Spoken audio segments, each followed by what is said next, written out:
Shalom uvracho beshem Hashem naaseh v'natzliach en ce dimanche 22 du mois d'octobre et déjà Zayin du mois de Cheshvan, un shiur qui nous a été demandé avec l'aide d'Hashem sur un sujet des plus prenants, la hitbodedut. Alors un sujet dont on va parler sur 10 facettes différentes que je vous conseille grandement d'écouter, vraiment, de partager, parce que la hitbodedut joue un rôle extrêmement important au sein du judaïsme. Donc, shiur acheté anonyme, thème hitbodedut, selon Rabbeinu, son origine, sa puissance et comment le faire. Be'ezrat Hashem, pour remercier Akadosh Baruch Hu de tous ses bienfaits et tout ce qu'il nous donnera cette nouvelle année qui est arrivée, Be'ezrat Hashem, qui nous aide à avoir toujours de la émouna, de la joie, le shalom bayit, la crainte du ciel, et le shalom pour tout notre peuple et la terre entière, avec une bonne santé réussie dans l'éducation de nos enfants, et de le faire grandir au nom d'Hachem. Be'ezrat Hashem Yafé Meod. Merci aussi au Rav Tutu, que Hachem lui donne la force de continuer à diffuser la Torah tous les jours. Toda, Mamash Toda Rabba, de penser à nous. Avec sa permission, on pensera à une grande réfoua shlema d'une femme qui a besoin de vos prières, Léa Batrana, Be'ezrat Hashem, pour qui on souhaite un prompt rétablissement, Vetarzor Lechem Tovim Shalom, bien entendu, tous nos Bnei Aruba, toutes ces personnes qui sont dans des conditions très précaires et dangereuses entre les mains du Hamas sur la bande de Gaza, qui ont prie de tout notre cœur qu'ils reviennent en bonne santé le plus vite possible à la maison. Toutes ces familles qui vivent un cauchemar. Je pense que c'est certainement l'épreuve la plus dure au monde que de savoir que ceux qu'on aime sont dans les mains de personnes odieuses et criminelles comme le Hamas. Une grande fois shalom pour toi, maman, ainsi que toute notre liste. On commencera tout de suite notre shiur, avec votre permission, sur la hitbodedut. Alors, la hitbodedut prend son origine déjà depuis le premier homme, Adam Arishon, qui a raté sa hitbodedut, c'est-à-dire qu'il n'y a pas eu de remise en question, il n'y a pas eu de din vecheshbon avec lui-même, puisqu'on nous dit qu'il dormait. Comme ça a écrit Rabbi Yehuda Ptaya, dans son livre Minchat Yehuda. Et malheureusement, il n'y a pas eu de hitbodedut. Il n'était pas bon pour l'homme de vivre seul. Dieu lui a enjoint une femme. Et sur ce, Adam Arishon a arrêté d'une certaine façon sa première hitbodedut. Car s'il avait fait la hitbodedut avant de consommer du fruit interdit selon la Torah, eh bien, il n'aurait jamais fauté. Et on va découvrir pourquoi. Car le mérite de la hitbodedut peut empêcher facilement un homme de fauter. Si toute décision que nous prenions était faite après la hitbodedut, vous verriez des résultats très souvent positifs de nos décisions. Malheureusement, on agit très souvent sous l'égide de l'émotion, de la colère ou de l'empressement, le manque de patience. La hitbodedut, c'est un moment où le temps s'arrête d'exister, comme on va le constater. On sort du temps pour rentrer dans une espèce de bulle très spéciale dans laquelle 10 conditions interviennent selon la Chassidut Breslev, entre autres, quoique j'ai lu ça dans d'autres livres aussi. Donc, son origine, sa puissance, on va l'étudier et comment le faire. Alors, on va traverser le premier shlav de la hitbodedut pour hommes comme pour femmes, et c'est bien aussi d'apprendre à nos enfants, dès l'âge des 6 ans, de les hitboded, ksat im Akadosh Baruch Hu. Le mot hitbodedut vient du mot se retrouver seul, c'est-à-dire s'enfermer, se donner d'une certaine façon un rendez-vous. C'est-à-dire que là, je suis dans mon bureau. Quand je reçois quelqu'un, nimit boded, je vais donc fermer la porte pour me retrouver face à lui.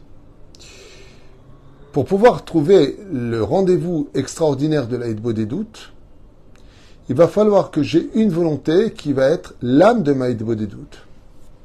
De quoi est-ce que je parle ? Eh bien, si vous pouvez éviter juste vos disputes sur mon cours, ce serait bien à propos des 200 civils, les kidnappés, et ainsi de suite. Répondez pas. Là, on est dans un cours de hitbodedut. On sait la valeur d'Israël et on sait la valeur du djihad islamique et du Hamas. On ne mélange pas les torchons avec les serviettes, s'il vous plaît. On est cher pour Be'ezrat Hashem avec notre Torah Gdosha, avec la vérité. Vous ferez la première règle de la hitbodedut, c'est le contact avec son Créateur. Et vous allez voir combien cette phrase a de conséquences dans la suite des explications. Avoir contact avec Dieu, c'est la plus belle des choses qui puissent nous arriver.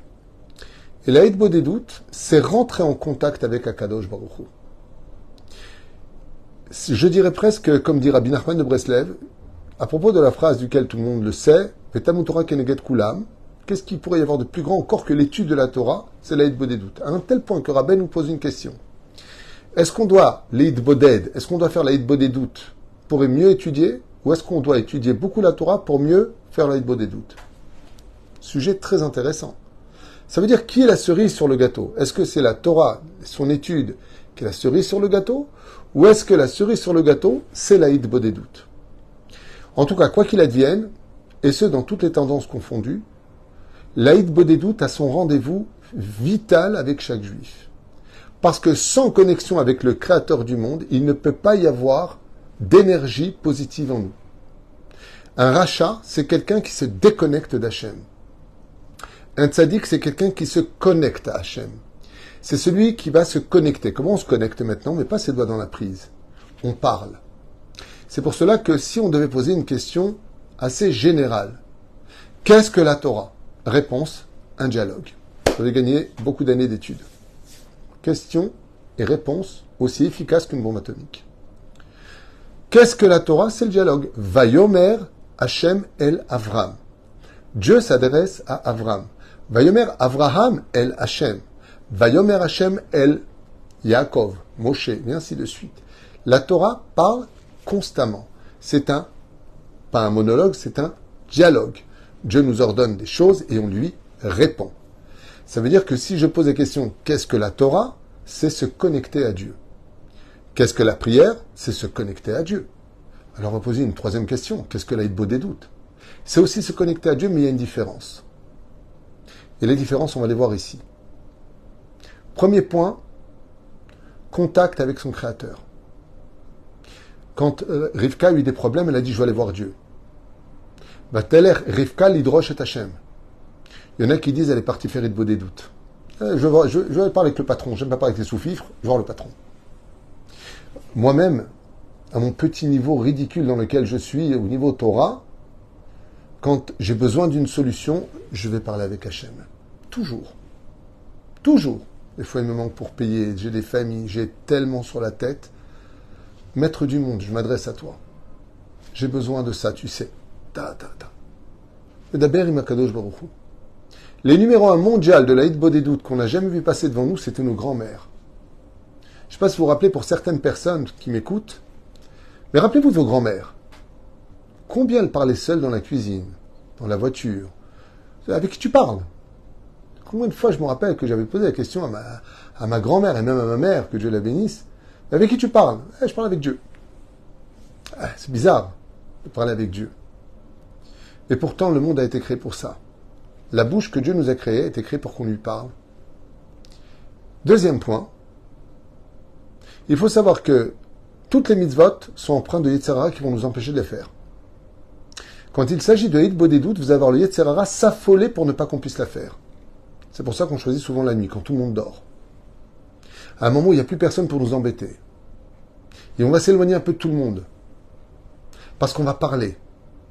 Mais on ne parle pas seul. D'extérieur, on dirait qu'il parle seul. Mais il faut savoir une chose. La Hitbodedut est un des plus rares moments du judaïsme où, une fois que tu es dedans, le Yetzer Hara se met de côté par respect. Parce que tu parles au roi des rois. Voilà ce que nous disent nos Chamim à propos de la Hitbodedut. Le plus dur, c'est pas de le faire, c'est de commencer. Le roi David le faisait allonger. J'ai des amis qui le font tous les jours 5 minutes avant de quitter leur lieu de travail. Il y en a qui le font au moment du Kirat Shema Lamita. C'est mon cas. Il y en a qui le font le matin et le soir. Chacun peut choisir son moment. Mais ce moment doit absolument arriver pour la raison que vous allez entendre. C'était la deuxième condition. Première, contact avec son Créateur. Deuxième, rare moment où le Yetzer Hara se met de côté. Parce que tu parles avec le roi des rois. Troisième, qu'est-ce que la Hitbodedut et comment on la pratique? Eh bien, écoutez bien ce que nos sages nous disent. Il y a celui qui vit sa vie à l'image d'un ballon qui va dans toutes les directions selon l'endroit où on l'envoie. Sans jamais se poser de questions, c'est un ballon qui roule. Arrivera ce qui arrivera, il y aura ce qu'il y aura, et je vis ce que je vis. Et il y a celui qui dit non, moi je ne vais pas ici ou je ne vais pas là-bas, je veux savoir où je vais, pourquoi j'y vais et dans quelles conditions je vais. La différence entre l'un et l'autre, c'est celui qui vit sans Hitbodedut Et la deuxième condition de celui qui veut savoir où il met les pieds, c'est celui qui fait Idbo des doutes. Idbo des doutes, donc, se met de côté, parle avec Hachem. Là, il prend l'Idbo des doutes dans la forêt. Pourquoi la forêt? Parce que, comme le faisait le Baal Shem Tov, Rabbi Nachman, parce qu'il s'isole dans la nature. Et la nature exprime la force de Dieu lui-même, qui est dans la nature. Hateva, qui veut dire la nature en hébreu, c'est la même gematria que le mot Elohim. Donc on n'est pas obligé d'aller dans la nature, mais on peut aller sur la mirpesset, sur un balcon, pour regarder vers le ciel et dire Hachem, voilà le menu moment pour moi, ma Idbo des doutes. Et qu'est-ce qu'on fait pendant cette Idbo des doutes? On va se donner le rendez-vous le plus important, le plus vital de toute notre existence. Le rendez-vous avec nous-mêmes. Vous savez combien de gens ont réagi après 40 ans des erreurs qu'ils ont faites il y a 40 ans en arrière? Parce que la vie est une école et que l'expérience les a amenés à réaliser leurs erreurs. La Idbo des doutes, elle te fait gagner à chaque fois 40 ans de réflexion. C'est pour ça que ça commence par le Mishpat. D'abord, comment s'est passée ta journée, David? Tu t'es levé. Tu as commencé par quelle phrase? Est-ce que tu as dit Modéani ou tu as dit autre chose? Waouh, j'ai pas fait attention. Peut-être que j'aurais dû... Non, je ne me rappelle pas. Il faudrait que je fasse attention. Combien de pas tu as fait sans Netilat Yadayim? De quelle façon est-ce que tu as dit tes bénédictions du matin? Est-ce que tu les as fait à la va-vite? Est-ce que tu étais concentré? Est-ce que quand tu as dit chez le Hassani Goy, tu étais content d'être juif? Tu dois passer en revue tout ce que tu as fait de ta journée. Comment tu as parlé avec ta femme? Comment tu as parlé avec ton mari? Est-ce que tu as bien réagi? Est-ce que tu as fait ceci et cela? Tu vas réagir. J'ai quelqu'un qui m'a raconté qu'en faisant Saïd Bodédout, quand il est rentré à la boulangerie, il s'est rendu compte qu'il n'a pas dit bonjour à la personne et qu'il lui a dit une baguette. S'il vous plaît. Quand il a fait Saïd Bodédout le matin, il est revenu la voir vers 10h en lui disant « Vous savez, ce matin, je suis venu, je vous ai dit une baguette, mais j'ai oublié de vous dire bonjour. » Elle lui dit « C'est charmant ce que vous dites, merci beaucoup. Mais j'ai même pas fait attention. » Et lui, vous n'avez pas fait attention, mais moi j'ai fait attention. Et elle lui dit « Mais comment vous avez prêté attention à cela ?» Il lui dit « Parce que nous, les Juifs, on a la Idbo des doutes. » On se rend compte que même des petites erreurs, comme de ne pas dire bonjour, ou de partir sans dire au revoir, comme on aurait dû le dire. Si tu n'as pas ce rendez-vous avec la Idbo des doutes, tu ne peux pas le savoir, parce que la Idbo des doutes, c'est quand tu reflètes comme un film devant toi ta propre journée. Ça s'appelle le Mishpat. Mishpat veut dire le jugement. Tu dois te juger dans la Idbo des doutes. Vous savez, on juge souvent tout le monde. On juge, qu'on le veuille ou pas, on juge. Il est comme ça, il est comme ça, il est comme ça. Là, c'est toi. Là, c'est toi, mais pas face aux autres, où tu te trouves des arguments. C'est face à toi, face à ton honnêteté, face à Dieu. Et là, tu vas te rendre compte qu'après de la Idbo des doutes, sans trop de difficultés, tu peux venir vers ta femme et lui dire « Tu sais, tout à l'heure, je t'ai répondu un peu sèchement, et je trouve que c'était pas correct de ma part. » Pour pouvoir le dire, il faut donner du temps, donc de l'importance. Parce qu'on a de l'importance, on a du temps que pour ce qui est important pour nous. Mais ça permet de faire le mishpat, de savoir si vraiment tu dois t'améliorer ou pas, dans quoi tu as été bien, dans quoi tu as été moins bien. C'est la première des règles. Voir les halachot et voir toi comment tu es. Prenons l'histoire de la femme qui fait Saïd Bodédout. Elle arrive devant le mishpat, ça veut dire devant maintenant les halachot de sa vie. Elle a son t-shirt qui s'arrête ici. Donc pas au coude comme le demande la halacha. Quand elle est dans Saïd Bodédout, c'est le seul moment où elle va dire « Je sais Hachem que je suis pas Besséder ». Mais quand elle n'est pas dans Saïd Bodédout, elle dit « Attends, dis-moi, regarde déjà, je mets le kissouille, hein, ok ?» Vous voyez la différence? Sans Saïd Bodédout, on voit toujours ce qu'on fait, jamais ce qu'on fait pas. La Saïd Bodédout, elle te montre aussi ce qui te manque pour être meilleur. Et sans ce rendez-vous-là, tu peux pas y arriver. Parce qu'on n'aime pas les réflexions, on n'aime pas les critiques, on n'aime pas être jugé. Mais si c'est toi-même qui dois te juger, comment tu te vois réellement? Alors tu vis la réalité. Quelqu'un m'a raconté un jour, qui racontait à tout le monde, qu'il étudiait toute la journée. Et il a commencé à pratiquer la Idbo des doutes. Et il regarde Hachem, j'étudie de 5 minutes le matin de halachot, le soir, je fais une petite histoire. Puis il s'est rendu compte qu'il mentait aux gens. Parce que pour lui, il étudiait toute la journée, mais la Idbo des doutes lui a remis les pendules à l'heure. Tu n'étudies pas du tout. Tu fais juste de halachot le matin, une histoire le soir. Ah ben, elle est où ton étude? Combien de maseret tu as fini? Combien de siman du Shulchan Aruch tu lis par jour? Kloum. On vit dans le mensonge. La Idbo des doutes, c'est remettre la réalité en face des trous. Nit bonen. Milshon bina. Ça veut dire essayer de réaliser ta réalité dans ce monde. Surtout aujourd'hui, on vit dans un monde de malades, j'ai pas honte de le dire. On vit dans un monde, ma mâche atteint psychologiquement un très haut degré, c'est ce que je pense. Peut-être que je me trompe. Moi, c'est ce que je pense. Beaucoup de manipulateurs, beaucoup de mensonges, beaucoup les médias, on voit ce qu'ils racontent. Que du n'importe quoi du matin au soir. Je me demande vraiment qui va bien aujourd'hui. Combien de divorces, combien de disputes, combien de vols, combien d'arnaques, combien... Ma corée pour ailleurs. Maïe. On nous attaque, on se défend, on contre-attaque, et c'est nous les bourreaux. Mais où est-ce qu'on va? Où est-ce qu'on va? Zaïd des doutes. La deuxième chose, dans le numéro 3, donc, Mishpat, jugement, Odaya. Remercier Hachem. Je vois avec mes yeux, je sens avec mon nez, je peux parler avec ma bouche, j'entends avec mes oreilles, je peux me lever avec mes jambes, je peux prendre avec mes mains. La santé n'est pas un dû. J'ai un ami là, que je viens d'entendre. Malheureusement, il urine du sang. Que Dieu lui donne une bonne santé. Vous savez ce que c'est d'uriner du sang? C'est pas très bon signe quelque part. J'ai une autre amie ce matin qui m'a appelé un ami, Rudy Ayakar justement, qui m'annonce que sa sœur a eu tel et tel gros problème. Est-ce que tu remercies Hachem d'être vivant et de ne pas être prisonnier à Gaza? Est-ce que tu remercies Akadosh Baruch Hu pour chaque moment de ta vie où tu peux respirer sans un tube ici? Est-ce qu'on remercie Hachem pour tout ce qu'on a? Ça fait partie d'être beau des doutes. D'abord, tu fais ton jugement. Deuxième, tu fais Odaya. Bezrat Hachem. Comme là, juste devant moi, il y a Mizmor Letoda. Tous les matins, quand je rentre au bureau, j'ai mis un cadre ici. Quand je pose ma veste là-bas, d'abord, je lis le Tehillim Mizmor Letoda. Remercier Akadosh Baruch Hu pour tout. Le mérite de vivre sur ma terre, de concrétiser la nation d'Israël, d'avoir tous ces livres de Torah qui m'accompagnent. Shtabbar Shemolat, quel mérite. Remercier Hachem. Mais ça ne veut pas dire que j'ai pas d'épreuves. J'en ai beaucoup. Et beaucoup plus que ce que les gens pourraient imaginer. Mais d'abord, remercie Hachem. Garde ce qui est déjà dans tes mains par le biais du remerciement. Et la troisième chose, la bakashot. Tu fais ta beau des doutes, tu n'es pas encore marié, c'est le moment de demander un bon zivoug. Il te manque de la parnassa, demande une meilleure parnassa pour mieux étudier Be'ezrat Hachem ta Torah. Il te manque de la santé, demande-la. Je répète, pour le numéro 3, tu fais ton propre jugement, selon la Torah, pas selon ta vision des choses. Donc il faut que tu l'étudies. Ensuite, tu remercies Hachem, et pour finir, tu as le droit de demander ce qu'il te manque pour mieux servir dans ton service divin. Quatrième point. L'Aïd Bodédout est le rendez-vous le plus essentiel pour chacun de nous. Pourquoi? Pour apprendre toi-même à connaître ton potentiel. Vous ne pouvez pas imaginer combien de poussière il y a sur notre cœur qui viennent d'épreuves qu'on a eues. Ça veut dire que vous savez que les personnes qui savent aimer sont les personnes qui souffrent le plus dans ce monde. Ils savent aimer. Ils vont se donner.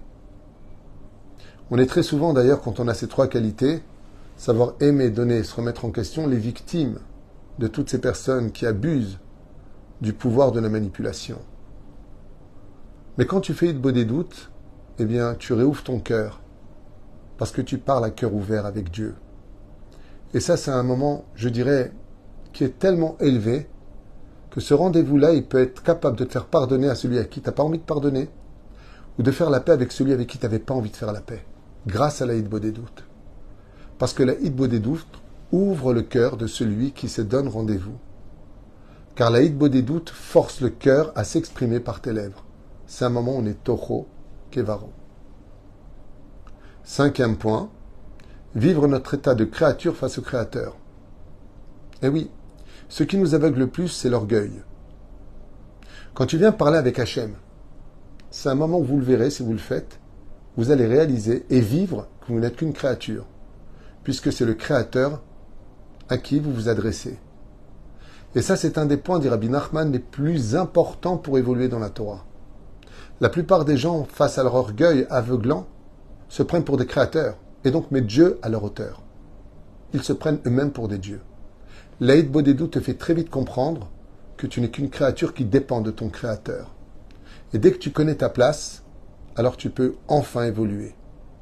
Parce que savoir ce que nous sommes, qui nous sommes et notre potentiel nous permettra toujours de mettre les pieds là où il doit être mis pour devenir meilleur le lendemain. 6e point, comme tu t'es remis en question et que tu t'es amélioré, cela t'évitera le jugement le plus lourd de ta vie. Alors ça, c'est la 6e condition de l'Aïdbo des doutes, qui est certainement pour moi la plus incroyable. Je m'explique. Vous savez que quand une personne décède, la vie, à quoi elle ressemble? Écoutez bien. Nous avons existé, nous sommes une âme. Nous venons dans ce monde, dans un étui pendant 80 ans, 90 ans, 120 ans, peu importe. Ensuite, on meurt. Ça veut dire quoi? On meurt, on ressort. D'accord? On ressort du corps. En réalité, nous sommes une lumière qui passons par des stations, dont un qui s'appelle la vie dans le corps, simplement, et ensuite on part. Pourquoi est-ce que nous venons dans ce corps? Tout simplement pour amasser le maximum de mérite, étude de Torah, bonne action, et servir Hachem de toute son âme. Une fois que c'est fait, on va créer des anges. Ces anges, on les emmène avec nous. Ils ont un digne de monnaie, avec lequel on peut acheter une place dans le monde futur à la hauteur de notre mérite. C'est ça la vie. Mais le problème qu'on a, c'est qu'après la mort, on va être jugé sur l'ensemble de notre vie. Toute notre vie défile devant nous et on va être jugé sur ce que l'on a pensé, dit et agi. Rabbi Nachman nous apprend que celui qui fait tous les jours Hitbo des doutes, il s'allège du jugement de sa mort, puisque lui-même s'est déjà donné rendez-vous. Et c'est ce qui vivra et à Rosh Hashanah et le jour du départ. Ce qui fait que chaque fois, les madavar demain, on va dire un petit peu de façon imagée à quoi ça ressemble, imaginons qu'on devrait payer la somme de 1 million d'euros. Et que pendant toute ta vie, tu vas verser des sommes de 5 000, 10 000, 15 000, 100 000. Voilà que tu arrives à la fin, et on te dit, bon, toi tu dois payer 1 million d'euros. Ben, je suis arrivé, il me manque plus qu'un euro. Tiens, voilà ce que fait l'Aïdbo des doutes. Elle permet de régler à l'avance les comptes, le din de Cheshbon, c'est-à-dire le jour de ta mort. Au lieu de donner toute ta vie qui va déferler, et là tu vas payer pour tout, ou gagner pour tout, ce que tu vas faire, c'est que tu vas gagner beaucoup plus parce que tu t'es amélioré grâce à l'Aïdbo des doutes, mais tu vas presque rien payer parce que tu n'auras plus de dettes, parce que tu t'es déjà réglé tes dettes. Parce que rien que de reconnaître ses erreurs et de venir demander pardon à des gens à qui, après cette journée qui vient de passer, tu t'en rappelleras pas. Quand 2, 3, 4 jours par sans Hitbo des doutes, tu vas pas te rappeler que, jeudi de la semaine dernière, j'ai vexé une personne ou j'ai pas dit bonjour à une personne. Ainsi donc, la Hitbo des doutes va te permettre de régler au jour le jour ton din vecheshbon. Et ça vaut tout l'or du monde. En 5 minutes, tu peux éviter une éternité de galère. À retenir. 7e condition, comme la Hitbo des doutes vient du cœur sincère, alors on est automatiquement écouté. Comme ça dit le 145e Télim, Karov Adonai lechol koreav lechol sherikrahuhu be'emet. Je vais expliquer. Ce qui sort du cœur sincère est automatiquement écouté par Dieu. Même sans minyan. Même sans minyan. Lama. Vous allez constater que très souvent, dans nos sidourim, nous lisons ce que Ezra Sofer, la Knesset Agdola nous ont compilé. La Hamida et tout ce qui va avec. Mais est-ce qu'on est vraiment dedans? Ou est-ce qu'on est dans une espèce de pseudo-répétition? Chaque jour est unique, donc on ne répète jamais la même chose, puisqu'on dit une chose qui est déjà écrite, certes qu'on connaît, pour une journée qui est unique. Donc la prière ne se répète pas. Parce que dans cette journée-là, aujourd'hui, on n'a jamais encore vécu. Mais malgré tout, les textes, on les connaît par cœur. Par contre, la Hitbo des doutes, tu ne connais pas tes textes. On ne vient pas dans la Hitbo des doutes avec un texte qu'on écrit à l'avance. On vient avec son cœur ouvert. Ce qui fait que nos prière pendant la Hitbo des doutes, notre dialogue avec Dieu, c'est un dialogue qui sort du cœur. Et le roi David nous a promis, Karov Adonai lechol koreav lechol asher ikrahuhu be'emet. Si tu invoques Dieu sincèrement de tout ton cœur, automatiquement il t'écoute. Ce qui fait que la Hitbo des doutes, sans aucun doute, tu peux être certain que Dieu t'écoute. Est-ce que tu seras exaucé ou pas? Ça dépendra de tes comptes avec lui. Ça dépendra de ta sincérité. Mais ce qu'on a vu, c'est que Léa s'est mise en Hitbo des doutes toute sa vie pour épouser Yaakov et elle a dépassé sa sœur sur tous les domaines. Elle a épousé avant, elle est enterrée avec lui, elle a eu plus d'enfants, Lévi, et le roi d'Israël, tout est venu d'elle, grâce à sa Hitbo des doutes. Elle versait des larmes en parlant à Dieu. Avec le Hitbo des doutes, tu peux carrément défaire le mazal d'une personne et le prendre pour toi. Une personne décrétée pauvre par le ciel, par sa Hitbodedut, peut devenir riche. La Hitbodedut, c'est le summum de toutes les prières. C'était la 7e condition. 8e condition, chaque Hitbodedut te renouvelle. Eh oui, chaque jour est un jour qui vient écraser l'autre. On a 10 ans, on a 20 ans, on a 40 ans, on a 50 ans. Mais chaque fois que tu fais que ta Hitbodedut, c'est une renaissance de ton âme et de ton corps. D'ailleurs, les gens qui le font très sincèrement le disent eux-mêmes. On a l'impression d'être rené, comme si qu'aujourd'hui, on venait de naître. Car la Hitbodedut remet les compteurs à zéro, comme une renaissance, comme un jour d'anniversaire. 9e point, et qui n'est pas des moindres, sachez que la Hitbodedut, aujourd'hui, est même conseillée par les plus grands psychiatres et psychologues pour les problèmes psychologiques. Car on a besoin de parler. On a trop de pression. On a trop de peur, trop de doutes, trop de problèmes. Mais quand tu vas parler à Kadosh Baruch Hu, pour tes problèmes de shlom bayit, d'éducation, de santé, d'argent, de ce que tu veux, ça fait du bien de parler. Ça fait du bien de savoir qu'on parle à quelqu'un qui nous aime, parce que Dieu nous aime. Ça fait du bien de parler et de vider cette pression qu'on a à l'intérieur. Mais la reine, Be'ezrat Hashem Yitbarach, la Hitbodedut, est un soin extraordinaire pour nous guérir de nos problèmes psychologiques, voire même nos pathologies. 10e point, qui n'est pas des moindres. La Hitbodedut t'évitera beaucoup d'épreuves dans ta vie. Quel rapport entre la Hitbodedut et les épreuves? Bien, Chazal nous dit que les épreuves viennent dans ce monde parce qu'on ne parle pas acheter avec Dieu. Les Madavardomé, à quoi cela ressemble? Ils disent, c'est un jour un père qui avait un fils, et le fils avait pris son père pour un acquis. Et donc, il le dénigrait. Un jour, le père a pris la clé de sa porte, la porte donc de la chambre de son fils, il a fermé la porte, il a mis la clé dans sa poche. Le fils rentre, salut pas. Le père le regarde, soir mon fils, puis il vient pour ouvrir la porte. Il voit que la porte est fermée, il cherche, il ne trouve pas. Alors il vient voir son père et lui dit, papa, la porte de ma chambre est fermée, est-ce que tu saurais où est la clé? Alors il lui dit, waouh, une phrase, tu t'adresses à moi? Psh. Il prend la clé et lui donne. Alors il lui dit, papa, pourquoi tu as fermé la clé? Pourquoi tu l'as mis dans ta poche? Sachant que j'allais rentrer ce soir. Il lui dit, tu sais, tous les soirs que tu rentres, tu dis, salut, pas. J'aimerais bien entendre un tout petit peu plus que ça. Donc j'ai fermé la clé pour qu'on puisse au moins dialoguer. Et le fils s'assoit près de lui en disant, ouais, t'as raison, papa, je m'en rends pas compte. Ce qui fait que si tu dialogues, Dieu n'a pas besoin de te fermer les portes pour ne pas que tu aies à t'adresser à lui. Parce que maintenant t'as mal. Parce que maintenant c'est bloqué. Ce qui fait que si tu veux débloquer avant que ça bloque, va parler avec celui qui tient les clés de toutes tes solutions. Ainsi donc, la Hitbodedut t'évite très souvent des épreuves parce que le but des épreuves, eh bien, c'est que tu t'adresses à Dieu. Comme aujourd'hui, comme nous le vivons, sous cette pression internationale, cette injustice qui est faite à l'égard de notre peuple par des mensonges médiatiques hors du commun, je suis abasourdi de ce que je vois et entends.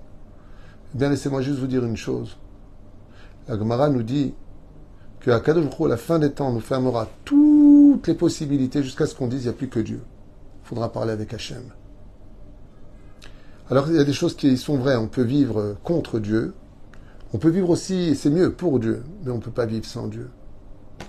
Chen Bezrat Hachem, je vous ai cité, je vous les redis maintenant à toute vitesse, les 10 conditions pour lesquelles chacun de nous, hommes comme femmes, devront faire Hitbodedut dans les conditions qui nous arrangeront. Aleph, prendre contact avec son Créateur. Bête, c'est un rare moment où Yetzer Hara, une fois que tu es rentré en Hitbodedut, se met de côté. 3, ça te permet de te faire justice à toi-même, selon tes connaissances, de t'améliorer dans ce qui n'était pas bon, de savoir demander pardon et de te remettre en question.